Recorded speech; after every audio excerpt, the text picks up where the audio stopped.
දුෂේනී මියුරංගි වගේම සචින් ලියනගේ කියන්නේ අපේ රටේ ගොඩාක් දෙනෙක් ආදරය කරන ජනප්‍රිය කලා යුවලක්. පසුගිය කාලෙදි නම් මේ දෙන්න ගැන ගොඩාක් දේවල් සමාජ මාධ්‍ය ඔස්සේ කතා කළා. ඒකට ප්‍රධාන හේතුවක් වුණේ දුෂේනී මායාවී ටෙලිනාට්‍යයෙන් ඉවත් කිරීම නිසා. ඒකට දෙපැත්තෙන්ම නොයෙකුත් කතා කිව්වත් අන්තිමේටම උනේ දුෂේනී මායාවී ටෙලිනාට්‍යයෙන් ඉවත් වීම විතරයි.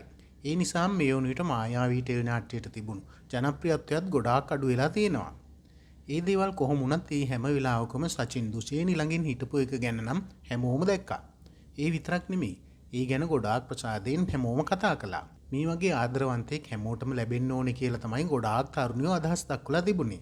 එහෙම හිටපු මේ දෙන්න පසුගිය දවසක ජපානයේ තනි වෙන්න තීරණය කරලා තිබ්බා.